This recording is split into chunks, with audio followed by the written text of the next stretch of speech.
जोहार साथियों, आप सभी भली भांति अवगत हैं कि पिछले कुछ दिनों पूर्व मुझे जान से मारने की धमकी दी गई थी, मां बहन की गालियां दी गई थी और कोई गोली मारेगा इसको 1 करोड़ रुपया इनाम तक की घोषणा किसी असामाजिक तत्व द्वारा की गई थी। इसमें सभी साथी आज कल से मुझे कॉल कर रहे हैं कि इसमें क्या हुआ क्या नहीं हुआ।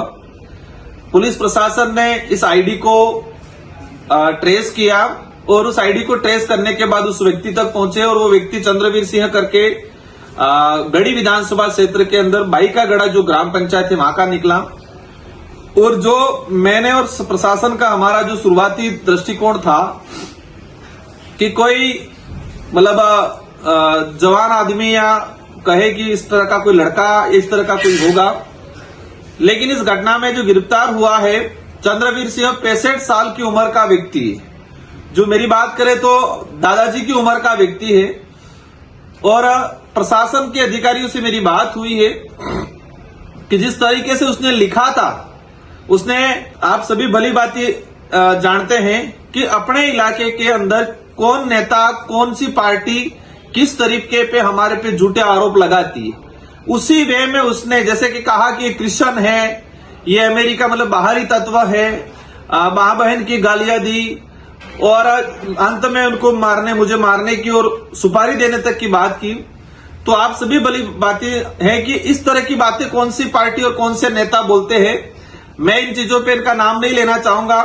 अगर यही बात इसी तरह का किसी भाजपा के नेता सत्ताधारी जो लोग हैं इनके लिए किसी ने कुछ बोला हो तो ये नंगा नाच करते पूरे उदयपुर संभाग में।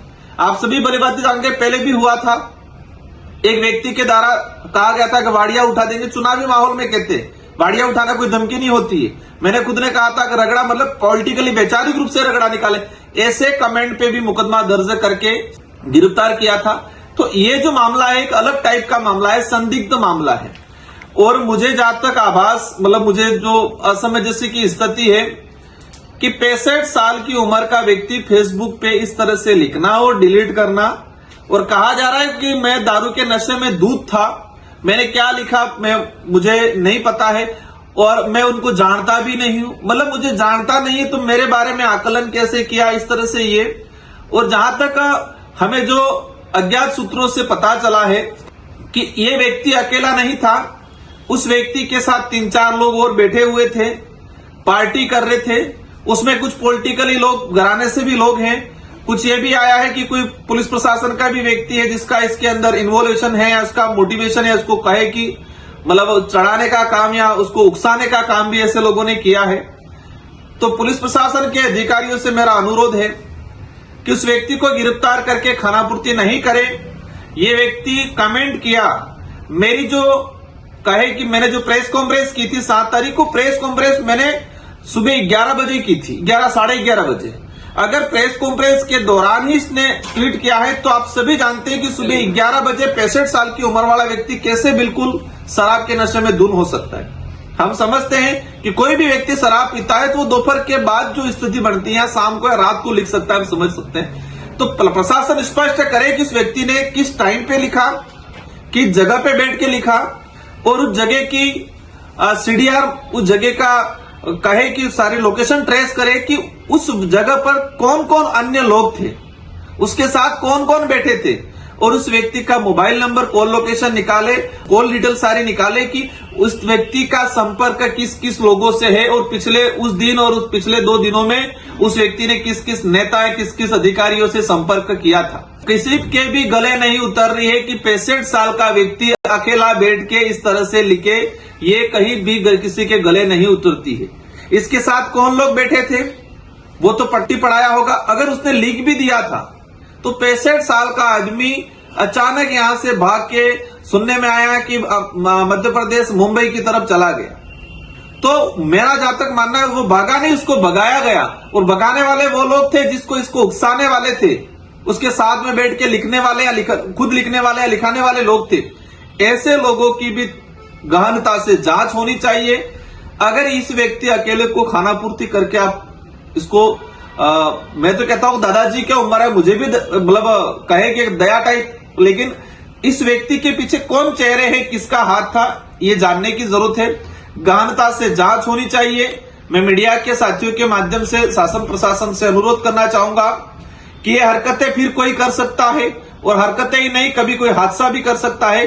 तो इसके पीछे कौन लोग थे, इनकी सबकी सीडीआर, उस व्यक्ति की सीडीआर मंगाई जाए, उसका कॉल लोकेशन उस समय कहां था, और पुलिस पर अधिकारी किस टाइम पे लिखा, किस जगह पे बैठ के लिखा, और उसकी कॉल लोकेशन, कॉल डिटेल सार्वजनिक करे, और एज ए परिवादी के रूप में मुझे भी अवगत कराए।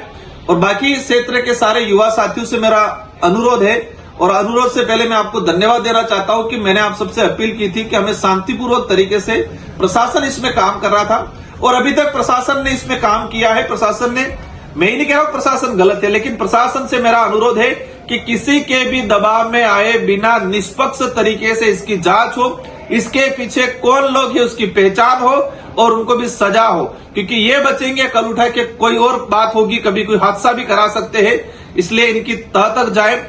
ऐसे यहां तक सुनने में आ रहा है बांसवाड़ा जिले के अंदर 2017 में कुछ दंगे हुए थे, हिंदू मुस्लिम के दंगे कराए थे। कुछ ऐसे पुलिसकर्मी थे जिन्होंने जानबूझकर माहौल क्रिएट किया था, वहां कुछ गलत चीजें, विस्फोटक चीजें रखवाई थी, कुछ आपस में समुदाय में भिड़ाया था अपना, वो कहते हैं गैलेंट्री प्रमोशन लेने के लिए, प्रमोशन के चक्कर में इस तरह से। तो ऐसे लोग भी इसमें सम्मिलित है, ऐसी जानकारी आई है। तो अधिकारियों से मेरा अनुरोध है कि इनकी गहनता से जांच हो और कार्रवाई करें, निष्पक्ष रूप से किसी के दबाव में नहीं आए। और सारे युवा साथियों से भी मेरा अनुरोध है कि सभी शांतिपूर्वक शांति बनाए रखें। हम प्रशासन से अनुरोध करके प्रशासन पे दबाव बना के इसकी गहनता से जांच करा रहे हैं। आप सभी को धन्यवाद, आभार, जोहार।